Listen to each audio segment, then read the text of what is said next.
पत्रकार मित्रों, अभी 7 और 8 सितंबर को मेरा दिल्ली प्रवास हुआ था।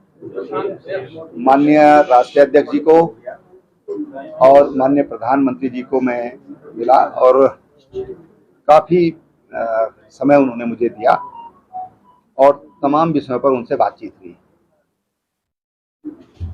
संगठनात्मक बातें भी हुई और जो राजनीतिक गतिविधियां चल रही हैं प्रदेश में उन पर भी बातचीत हुई है। और 8 तारीख को मैं माननीय प्रधानमंत्री जी से मिला था। प्रधानमंत्री जी ने पर्याप्त समय दिया और काफ़ी विषयों पर उनके साथ भी बातचीत हुई। अगर मैं राज्य की दृष्टि से बातचीत करूं तो सबसे जो महत्वपूर्ण पक्ष था, गैरसैंण के बारे में जरूर आप लोग पूछेंगे तो मैं गैरसैंण, आप सबको जानकारी कि गैरसैंण को ग्रीष्मकालीन राजधानी घोषित करने का और बनाने का सौभाग्य मुझे प्राप्त हुआ। और आप सब लोग थे उस दिन जब गैरसैंण की मैंने घोषणा की थी, तो मैंने ये कहा था कि गैरसैंण पहाड़ की पीड़ा का प्रतीक है, गैरसैंण दूरस्थ का प्रतीक है, गैरसैंण हमारे जो राज्य जिन कारणों से राज्य बना है उन कारणों का प्रतीक गैरसैंण है। और गैरसैंण में तो बहुत इमोशनल वातावरण था। हमारे साथी भी कुछ लोगों के आंसू आ गए ऐसा वहाँ पर जब हम पहुँचे वहाँ पर, तो बहुत वैसा वातावरण था और वो बहुत अपेक्षा सरकार से करते हैं, ये मैंने वहाँ पर महसूस किया। कोई बात हो तो बताइए आप लोग।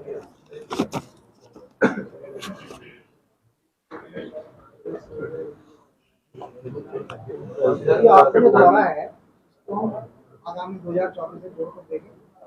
नहीं, देखिए, मैं 2021 मैंने कहा कि मेरा सीमांत दर्शन 1 हुआ था, ये सीमांत दर्शन 2 है। अभी एक और होगा, सीमांत दर्शन 3। उसमें मेरी सारी सीमाएं, जो देश की सीमाएं हैं, अंतर्राष्ट्रीय सीमाएं हमारे राज्य की हैं, उन पर मेरा एक और फेज होगा, वो पूरा हो जाएगा। लेकिन हाँ, ये जरूर है कि इस दौरे से पार्टी को राजनीतिक फायदा होगा। कार्यकर्ताओं में उत्साह आता है, कार्यकर्ता इकट्ठे होते हैं, अपनी भावनाएं बताते हैं, अपनी बात करते हैं, कुछ वहाँ की ग्राउंड की जो रियलिटी है वो भी सामने आती है और कार्यकर्ता क्या सोचते हैं वो भी सामने आता है। कार्यकर्ताओं के किसी से कोई संदेश देना है, कोई बातचीत करनी है, वो सारी बातें सामने आती हैं, कार्यकर्ता अपनी बात कहता है। तो निश्चित रूप से राजनीतिक फायदा भारतीय जनता पार्टी को इस प्रवास से होगा। जो आपको जो वहाँ पर जितने इनपुट मिले वगैरह मिले, तो क्या आप इसमें कोई सरकार को? हाँ, मैं मुख्यमंत्री जी से बातचीत करूंगा और उनसे सारी बातें उनके सामने रखूंगा। क्योंकि आप बहुत सारे लोगों से मिले हमको, इस बीच आपको पता ही है कई सारी भर्तियों का मामले, क्या इसको लेकर भी कुछ फीडबैक मिला जनता से? नहीं, देखिए जनता से निश्चित रूप से फीडबैक मिला है और स्वाभाविक रूप से जिस तरह से हुआ है ये दुखद है। दुखद ही नहीं, मैं कहूँ कि बहुत ही आपराधिक कृत्य हुए हैं।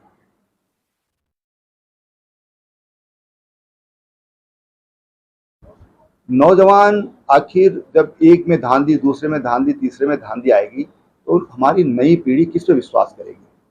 माँ बाप अपने बच्चों को पढ़ाते हैं, दिखाते हैं, ये अपेक्षा करते हैं कि उनको कल नौकरी मिलेगी और ऐसा होगा तो ये इसका स्वाभाविक रूप से बड़ी नेगेटिव प्रतिक्रिया है, इसकी नकारात्मक प्रतिक्रिया है। लेकिन हाँ, सरकार ने जिस तरह से स्टेप लिया और एसटीएफ ने जिस तरह से कार्रवाई की है उससे लोगों का भरोसा बना है। सर, आप बोल रहे हैं सीबीआई जांच होनी चाहिए। देखिए, सीबीआई जांच से कोई विरोध नहीं है, सीबीआई जांच से कोई विरोध नहीं है। जिस तरह का डिमांड हो रही है सीबीआई की, कोई विरोध नहीं है। लेकिन एसटीएफ जो काम कर रही है, हमको अपने, हमारी हर समय 24 घंटे की हमारे हैंड्स हैं, उनको भी हमको मजबूत करना चाहिए। और उन्होंने जिस तरह से काम किया है, जिस बेहतरी से काम किया है, मैं कह सकता हूं कि अगर हमको ये कहें कि साहब हमको इन पर विश्वास नहीं, तो वो भी उचित नहीं होगा। हमारी एजेंसी है भाई, वो हमारे हाथ में है। हम वो उन पर हम दबाव बना सकते हैं, उनसे हम बातचीत कर सकते हैं कि नहीं नहीं यहाँ ये हो रहा है। और सीबीआई का अपना तरीका है, तो सीबीआई से कोई विरोध नहीं है, लेकिन मुझे लगता है कि एसटीएफ ने जो काम किया है अच्छा काम किया है। सर, एक आप दबाव बना सकते हैं, तो सफेद दबाव से क्या वो दबाव उस तरह से रहेगा? देखिए, जब जांच हो रही है, लोगों ये सब पकड़ा जा रहा है, तो उनसे सारी चीजें मिलेंगी। भाई ये जो लोग हैं जो पकड़े गए, ये भी तो बताएंगे आखिर उनको संरक्षण किसका है। अच्छा, एक और प्रश्न है सर लास्ट, जो ये 15 लाख जिन्होंने दिए हैं, 15-20 लाख, इनके नाम सार्वजनिक क्यों नहीं किए जा रहे हैं? नहीं, किनके नाम? जिन बच्चों ने पैसे दिए हैं, जो अभ्यर्थी थे, उन्होंने 15-20 लाख रुपए देने की बात की है। देखिए, वो जब किसी की गिरफ्तारी हो रही है तो वो किसके कहने पर हो रही है, किसने क्या उनके बारे में बयान दिया, वो सब नोटेड है। समय पर सब चीजें बाहर आएंगी। पहले ही कोई चीज पता तो नहीं ना, भाई उन्होंने बताया कि इसने हमसे पैसा लिया, कितने में पेपर दिया, नाम उजागर नहीं हो रहे हैं। आखिर गिरफ्तारी जब हो रही है तो कल जब ये कोर्ट में जाएंगे तो समय तो सारी चीजें सामने उजागर होंगी। इसने ये बोला, ये सारे तथ्य रखने पड़ेंगे। तो कुछ चीजें जांच की दृष्टि से रखी जाती है कि उनको समय आने पर ही बाहर आएंगी। मैं समझता सब चीजें समय आने पर जांच की बात हुई कि आपके संतोष वर्मी सचिव थे और भी पुराने लोग थे, उनके अनुभाग अधिकारी वगैरह हैं आयोग के, उनकी विजिलेंस जांच की बात हुई। विजिलेंस तो सिर्फ भ्रष्टाचार के मामले में काम करेगा, तो अच्छा ना होता कि ये भी एसटीएफ के जांच के दायरे में आते हैं? देखिए, सरकारी कर्मचारियों की जब इस तरह की होती है तो उसको विजिलेंस जांच करती है, एक सिस्टम है, तो उसको जांच करेगी, विजिलेंस ही उसके लिए अधिकार है। तो एक लिमिट तक ही भ्रष्टाचार के मामले में करेगी बस।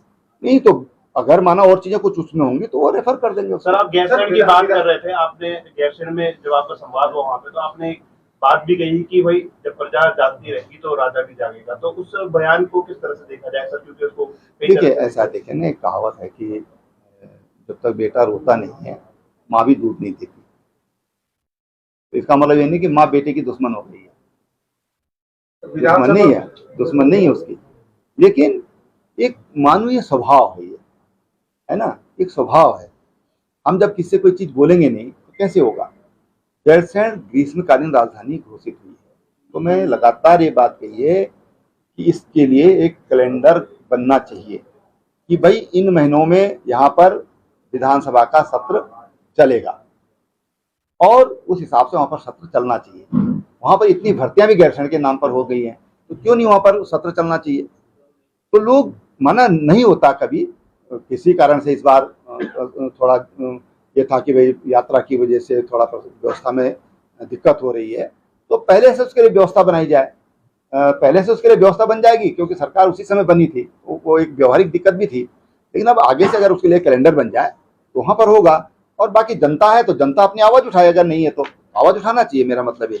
रावत जी, आप आरएसएस से भी जुड़े रहे हैं, बड़ी खबर ये मिल रही है कि आरएसएस को बड़ा फेरबदल करने की फिराक में उत्तराखंड में मेरठ में आज बैठक की है। अब देखिए, संघ एक संगठन है, हमारा मातृ संगठन है, वो संघ अपना निर्णय लेगा जो भी लेना होगा, या संघ क्या सोचता, कोई जरूरी किसी के लिए बैठक होगी, ये भी तो जरूरी नहीं है जी। विधानसभा भर्तियों को लेकर आप क्या कहेंगे? कोई कमेटी हालांकि जांच कर रही है, लेकिन देखिए, मैं समझता हूँ कि वहाँ पर जो कमेटी गठित की है, मेरे तो अफसर बहुत अच्छे हैं, और विधानसभा अध्यक्ष की जो पृष्ठभूमि है, और जो मेरे साथ उन्होंने 4 साल विधायक के नाते मेरे साथ रही है, काम किया है, जो मैंने उनका स्वभाव देखा है, जो उनका कैरेक्टर देखा है, जिस तरह की बोल्डनेस हमारे और ईमानदारी हमारे विधानसभा अध्यक्ष में है, ईमानदारी है और विजन है, सोच है। राजनीति कर रहे हैं तो हमको कैसी राजनीति करनी है, एक सोच के साथ जो काम करने वाली है, हमको उन्होंने जांच के आदेश दिए हैं, कमेटी बनाई है, हमको उसके ऊपर विश्वास करना चाहिए। सर, एक आखिरी सवाल ये है, महाराज जी का ये कहना है कि जो भी लोग हैं जिनके नाम आउट हो रहे हैं, वो नैतिकता से संन्यास लेने की काम करें और तुरंत अपने आप सार्वजनिक तौर पर माफी मांगे। अब शुरुआत करनी पड़ेगी, फिर उनको शुरुआत करनी पड़ेगी। सर, एक सवाल ये है कि जब से आप पीएम से मिलके आए हैं, उसके बाद ये चर्चाएं बहुत ज्यादा है कि आपकी बॉडी लैंग्वेज बदली हुई, आपको बेहद खुश नजर आ रहे हैं। अरे भाई,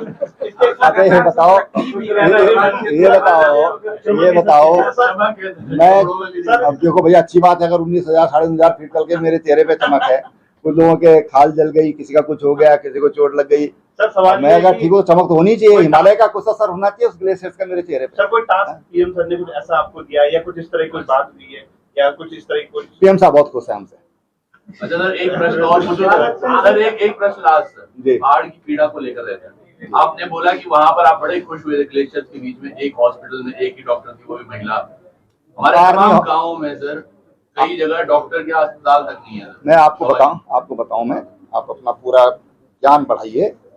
जिस दिन 2017 में उत्तराखंड में भारतीय जनता पार्टी की सरकार बनी थी, 934 डॉक्टर हमारे पास थे, 934, और आज हमारे पास 2650 डॉक्टर हैं। और कोई भी अस्पताल ऐसा नहीं कि जो खाली होगा। आज हर अस्पताल में डॉक्टर है। आज हर डिस्ट्रिक्ट हॉस्पिटल में आईसीयू है। हमारे पास टेलीमेडिसिन की कई अस्पतालों में व्यवस्था है, कई डिस्पेंसरीज में व्यवस्था है, ठीक है ना। आज हमारे यहाँ जितना पोस्ट है, लगभग रुद्रप्रयाग जिले में तो 2 अतिरिक्त डॉक्टर हैं, रुद्रप्रयाग जनपद में 2 अतिरिक्त हैं। विशेषज्ञ डॉक्टर्स की निश्चित रूप से कुछ कमी है। तो विशेषज्ञ डॉक्टर क्योंकि उपलब्ध ही नहीं है, तो जैसे जैसे अब हमारे लड़के जो हम पीजी कर रहे हैं, हमने एक नियम बनाया कि जो भी पीजी के लिए जाएगा उसको सरकार तनख्वाह सहित छुट्टी देगी और वो पीजी करके फिर गवर्नमेंट जॉब में ज्वाइन कर लेगा। तो मैं समझता हूं कि आने वाले अभी 2-3 सालों में जो हमारे यहाँ विशेषज्ञ डॉक्टर्स की जो कमी है वो भी पूरी होगी।